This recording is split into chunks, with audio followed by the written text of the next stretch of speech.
प्रियकर कौन है? हॉलैंड के आमेन शहर में हुए कैंप में कृष्णा जी से इस वर्ष स्पष्ट ही पूछा गया, आपका महात्माओं में और गुट श्रेणीबद्ध व्यवस्था में विश्वास है या नहीं? इस पर कृष्णा जी को अपनी भूमिका स्पष्ट शब्दों में निवेदन करनी पड़ी। मैं छोटा था तब मुरलीधर श्री कृष्ण को हिंदुओं ने उसका जैसा चित्र बनाया है वैसा मैं देखता था। थोड़ा बड़ा होने पर बिशप लेडबिटर और थियोसॉफिकल सोसाइटी के संपर्क में आया और मास्टर कुथुमी को देखने लगा। वे ही मेरे आदर्श बने। 2 वर्ष पहले प्रभु मैत्रेय को और आजकल बुद्ध को देखने लगा हूँ। आपने पूछा है, प्रियकर से मेरा क्या आशय है? मेरे लिए मेरा प्रियकर श्री कृष्ण, मास्टर कुथुमी, प्रभु मैत्रेय, बुद्ध सभी है और फिर भी वह इन सभी आकारों से परे भी है। आप उसे क्या नाम देते हैं इससे क्या फर्क पड़ता है? मेरा प्रियकर है खुला आसमान, पुष्प, हर मानवी व्यक्ति। अब मुझे महसूस होता है कि अपने प्रियकर के साथ मैं एक रूप हो गया हूँ। यह आप पर धाक जमाने के लिए, अपनी महानता आप पर लादने के लिए मैं नहीं कह रहा हूँ, किंतु आपके हृदय में सत्य की खोज करने की आकांक्षा पैदा करने के लिए ये शब्द व्यक्त कर रहा हूँ। जब तक आप प्रियतम को हर प्राणी में, घास के प्रत्येक पत्ते में, कष्ट में, तड़पते हर व्यक्ति में, प्रत्येक मनुष्य में देखने में समर्थ नहीं होते, तब तक कितना ही स्पष्टीकरण दिया तो भी आपको इसका पता नहीं चलेगा। 1928 के ओमेन कैंप में कृष्णा जी ने संयोजकों को पहले ही कह दिया, यदि स्टार का यह दावा होगा कि वह सत्य को धारण करने वाला पात्र है और एकमात्र सत्य का ही, तो वे स्टार का तुरंत विसर्जन करेंगे। फिर भी लोगों ने कैंप की सभाओं में अनेक प्रश्न पूछे। क्या यह सच है कि आपको शिष्य नहीं चाहिए? क्या आप में क्राइस्ट का पुनरागमन हुआ है? जवाब में कृष्णा जी बोले, मैं पुनः कहता हूँ कि मेरे कोई शिष्य नहीं हैं। आप में से हर एक व्यक्ति सत्य का शिष्य है। यदि आपको सत्य की समझ है और व्यक्तियों का अनुगमन आप न करते हो। मैं कौन हूँ आप पूछते हैं? मैं सब कुछ हूँ, क्योंकि मैं जीवन हूँ। ऐतिहासिक वक्तव्य। आखिर 1929 के 3 अगस्त को ऑर्डर ऑफ द स्टार के विलय की घोषणा करते हुए कृष्णा जी ने अपने विश्व प्रसिद्ध ऐतिहासिक व्यक्तित्व में कहा, मैं दृढ़तापूर्वक कहता हूँ कि सत्य एक पतहीन भूमि है और उसके पास आप किसी मार्ग से, धर्म या पंथ से पहुँच नहीं सकते। सत्य संगठित नहीं किया जा सकता। न कोई संगठन लोगों को जबरदस्ती से किसी विशिष्ट पथ पर चलाने के लिए निर्माण किया जाए। सत्य को नीचे नहीं उतारा जा सकता, उसके बदले व्यक्ति को ही उस ऊंचाई तक पहुंचने का प्रयास करना होगा। जो आस्था संगठन द्वारा निर्माण की जाती है और सत्य के प्रेम में से मात्र सत्य के ही लिए जो आविर्भूत नहीं होती, उसका कोई मूल्य नहीं है। व्यावहारिक सहूलियत के लिए प्रवास में मोटर या जहाज का उपयोग करने या पोस्ट अथवा तार खाते की सुविधा के लिए मैं संगठन चाहूँगा, परंतु आध्यात्मिकता की ओर ले जाने के लिए कोई संगठन सक्षम नहीं होता। यह मेरा निश्चित कहना है। इसे मैं पूर्णतः स्पष्ट करता हूँ। आध्यात्मिक हेतु से निर्माण किया हुआ संगठन व्यक्ति को अपंग बना डालता है, उसके विकास को अवरुद्ध करता है। व्यक्ति की विशेषता इसमें है कि वह स्वयं ही उस परम अप्रतिबंधित सत्य को खोज ले। इसी वजह से मैं ऑर्डर ऑफ द स्टार का उसका प्रमुख होने के कारण विलय करने का निर्णय लिया है। मैं शिष्यगण चाहता ही नहीं, इसलिए यह विलय का काम कोई दिव्य भव्य कर्म नहीं है। जिस क्षण आपने किसी व्यक्ति का अनुयायी बनना स्वीकार किया, उसी क्षण आपने सत्य का अनुगमन करना छोड़ दिया। मानव को मुक्त करना यही एकमात्र अत्यावश्यक हेतु मेरे लिए महत्वपूर्ण है। उसे सभी पिंजड़ों से, सारे भय से मुक्त करने की मेरी इच्छा है, न कि धर्मों की नए पंथों की स्थापना मेरा हेतु है। नए सिद्धांत, नए दर्शन प्रस्तावित करने की मेरी तनिक भी इच्छा नहीं है। तब आप पूछेंगे कि सारी दुनिया में सतत बोलता हुआ मैं क्यों घूम रहा हूँ? इसका कारण मैं आपको बता देता हूँ। यह मैं अनुयायियों की आकांक्षा से या विशिष्ट शिष्यगणों का विशिष्ट समुदाय एकत्रित करने की चाह से नहीं कर रहा। न इस धरती पर या आध्यात्मिक क्षेत्र में मेरे कोई शिष्य, पटशिष्य अथवा समर्थक है। मेरा यह घूमना और बोलना पैसे के, वैभव और सुखासीन जीवन के मोह के या आकर्षण के कारण नहीं चल रहा। किसी अखबार के प्रतिनिधि को हजारों सभासदों को संगठन विलीन करने का कार्य महान लगा। उसने पूछा, इसके पश्चात आप करेंगे क्या? जिएंगे कैसे? आपके तो अब कोई अनुयायी नहीं होंगे। लोग अब आपकी बात सुनेंगे नहीं। यदि केवल 5 ही लोग सुनेंगे, प्रत्यक्ष जिएंगे, जिनके मुख अनंत की तरफ, शाश्वत की ओर रहेंगे, तो उतनी ही पर्याप्त है। जो गलतफहमियों में डूबे हो, नए की जिन्हें चाह न हो, जिनमें समझ ही न हो, ऐसे हजारों का क्या उपयोग है?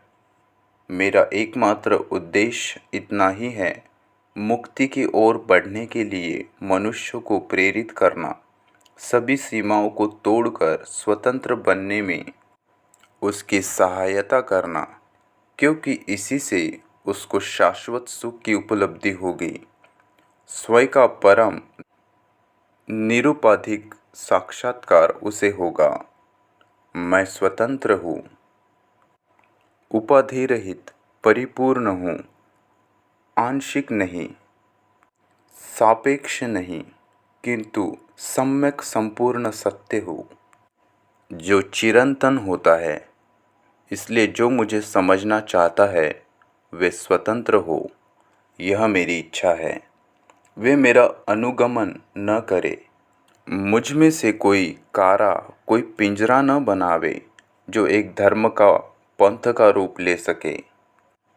वस्तुतः उन्हें सभी प्रकार के भय से मुक्त होना चाहिए। आध्यात्म के भय से, जीवन के भय से उन्हें मुक्ति पानी होगी।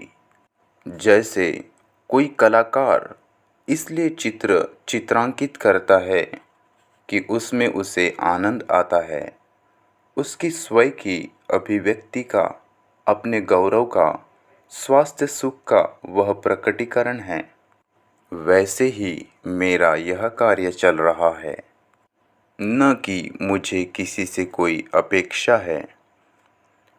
आपको प्रामाण्य की, अधिकारपूर्ण वातावरण की आदत हो गई है। आपको लगता है कि वह आपको आध्यात्म की तरफ ले जाएगा। आप पिछले 3 वर्षों से मुझे सुनते आए हैं और कुछ थोड़े व्यक्तियों को छोड़कर अन्य किसी में भी कोई परिवर्तन नज़र नहीं आ रहा है। अब मैं जो कह रहा हूँ, आप उसका विश्लेषण कीजिए, उसकी समीक्षा करिए, तब आप पूर्ण रूप से मूलतः आकलन कर पाएंगे। विश्व गुरु के आगमन की घटना की तैयारी आप पिछले 18 वर्षों से कर रहे हैं। आपने संगठन खड़ा किया, दूसरा कोई आकर आपके लिए नया आनंद देगा, जीवन का पूर्ण परिवर्तन उपस्थित कर देगा, आपको मुक्ति दिलाएगा। यह अपेक्षा आपने संजोई। अब बताइए, आप कितने अधिक मुक्त या महान हुए? अन्य लोगों से आप स्टार जैसे संगठन के सभासद कितने अलग भिन्न हैं? इस सब का आप आकलन करें, यह आवश्यक है। पुरानी आध्यात्मिकता की विशेषताओं के स्थान पर पुरानी पूजा विधि के बदले आपने नई पूजा पद्धति स्वीकार ली है। आप अन्य किसी व्यक्ति पर अपनी आध्यात्मिकता के लिए निर्भर हो गए हैं। और जब मैं कहता हूँ कि यह सब अनावश्यक है और आपको स्वयं के अंतरंग में झांकना होगा ताकि आप प्रबुद्ध हो, ताकि आपको की विशुद्धता, दिव्यता और पवित्रता प्राप्त हो, तब आप में से बहुत ही कम व्यक्ति इसके लिए तैयार होते हैं।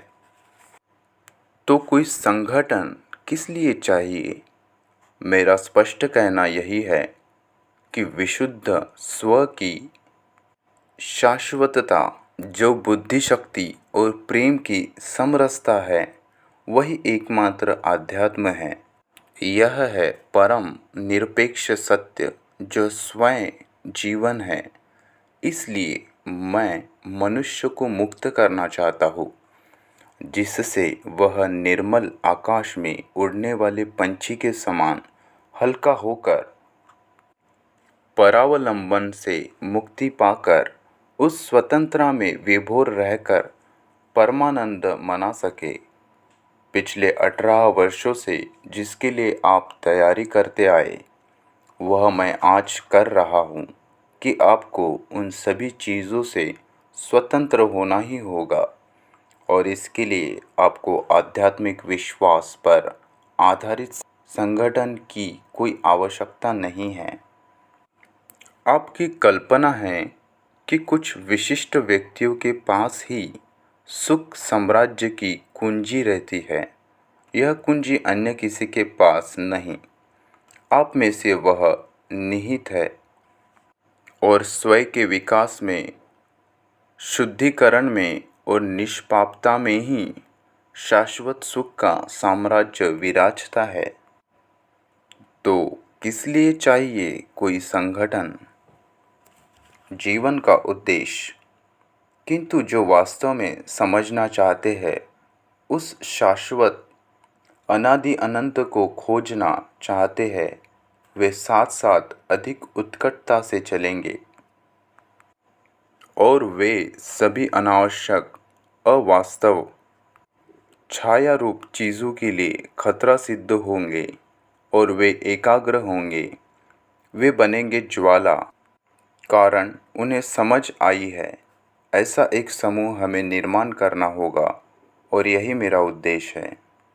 मेरा निर्णय क्षणिक भावना के अधीन होकर नहीं लिया गया है। 2 वर्षों से मैं धीरे धीरे सावधानीपूर्वक तितिक्षा कर कर सोचता रहा हूँ और अब मैंने संघ का विलय करने का निर्णय लिया है, क्योंकि मैं इसका प्रमुख हूँ। आप दूसरे संगठन खड़े करके अन्य किसी की अपेक्षा कर सकते हैं। उसके साथ मेरा कोई सरोकार नहीं, न ही मैं नए पिंजड़ों के निर्माण से, उस पिंजड़ों की सजावट करने से कोई संबंध रखता हूँ। मेरी एकमात्र दिलचस्पी या आस्था है मानव को परिपूर्णतः निरुपाधिक रूप से मुक्त कर देना। अपना जीवन हेतु इतने स्पष्ट और कड़े शब्दों में जाहिर करने का जो परिणाम कृष्णा जी को दिखाई दिया वह अपेक्षित ही था। डॉक्टर बेसेंट और लेडबिटर साहब इतना तो मानते ही थे कि जगत गुरु का नया आविर्भाव उनकी कल्पना से एकदम अलग होगा, किंतु इतनी क्रांतिकारी भूमिका की उन्हें अपेक्षा नहीं थी। वर्षों पहले 1922 की 11 जनवरी को अड्यार में हुई सभा में कृष्णा जी ने स्वयं ही कहा था, आज की प्रभात में मैं आपको बताना चाहता हूँ कि वह हमारी इच्छा के अनुरूप होगी।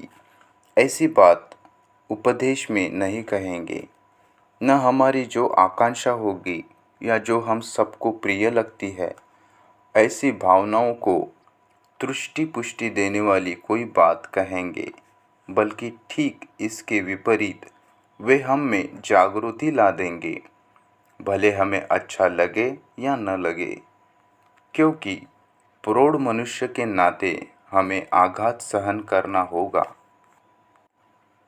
सर्वसामान्य थियोसॉफिस्ट लोग कृष्णा जी के इस हिला देने वाले वक्तव्य से निराश हताश हुए ही।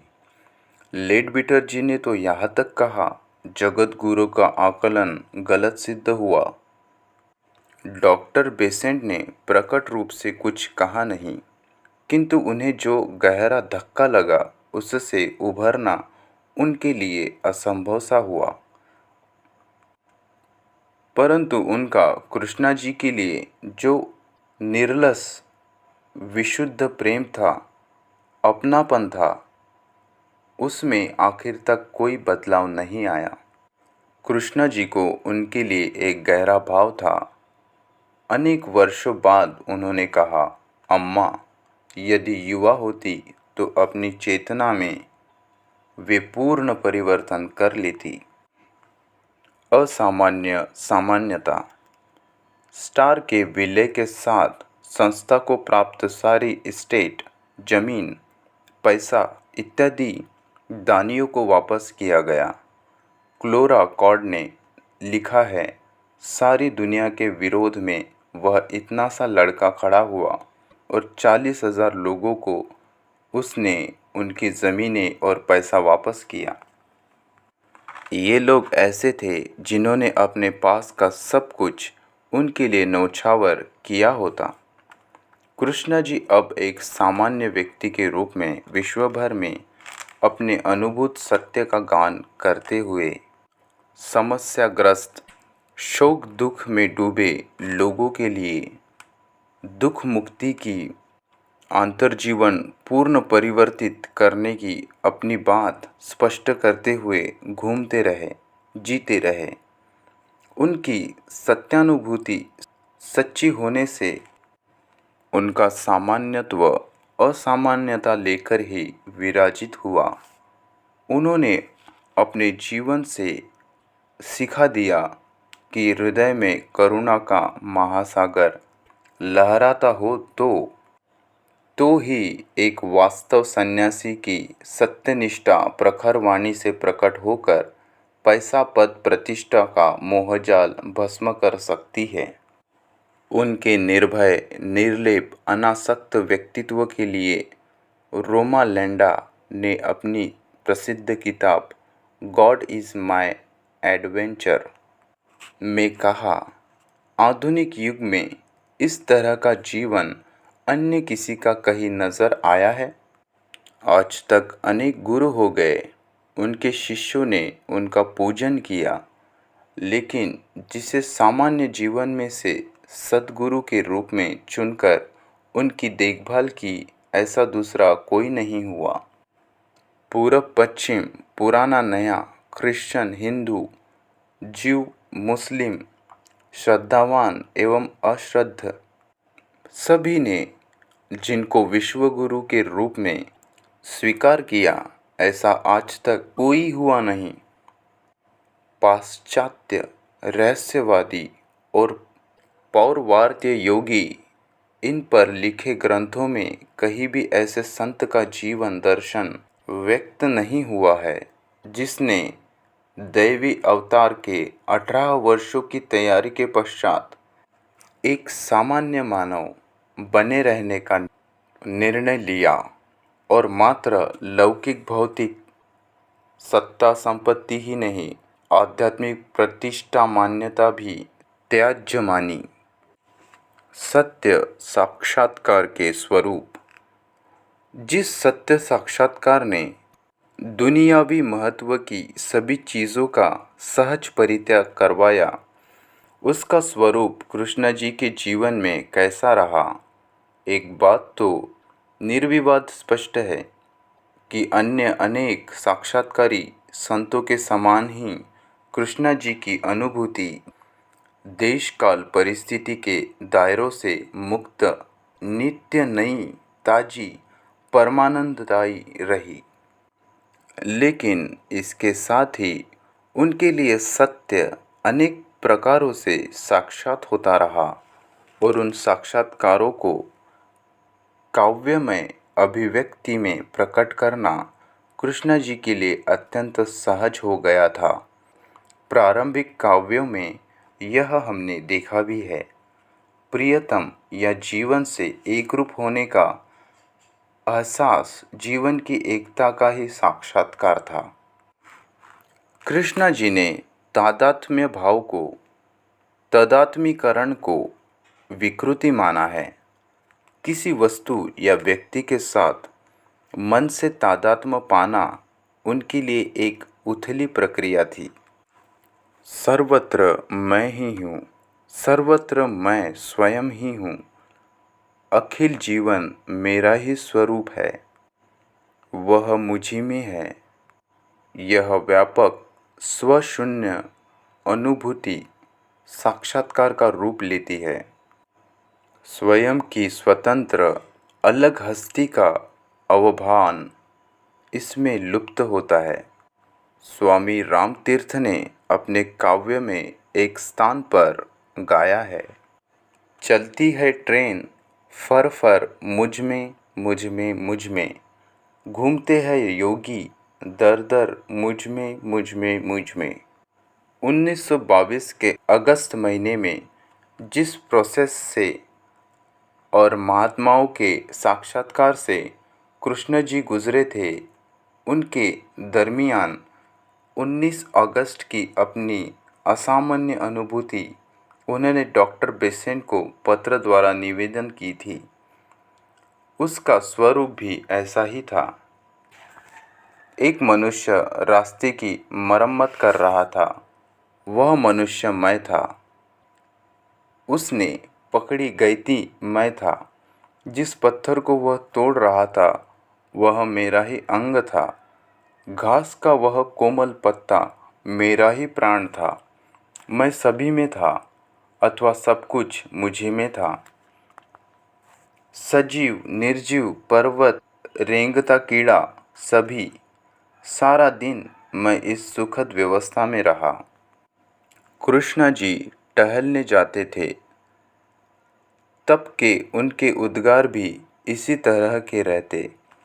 सामने चलने वाली, मस्तक पर गागर रखकर पहाड़ पर चढ़ने वाली नारी को देखकर वे कह उठे, केवल वही चल रही थी, उसका अवलोकन करने वाला कोई अन्य था ही नहीं। कभी टहनी पर बैठे तोते ने ही उनका सारा विश्व व्याप लिया था। वह नारी, वह तोता उनके लिए अखिल विश्व था, सौंदर्य का आविष्कार था, विभु था। इसलिए अपनी एकात्मता की अनुभूति को उन्होंने मैं विभु हूँ इस भाषा में भी व्यक्त किया। भाषा की अभिव्यक्ति कैसे भी क्यों न हो, अहम का विलय होने पर, वैयक्तिक चेतना वैश्विक चेतना में समर्पित होने पर, यह वैश्विकता ही, यह सर्वव्याप्त ऊर्जा ही व्यक्ति के आकार में खेल या कार्य करती है। वही जीवन नाट्य की एकमात्र पात्र रहती है। इतनी बात कृष्ण जी अनेक तरीकों से स्पष्ट करते रहते हैं। कृष्ण जी के निकट मित्र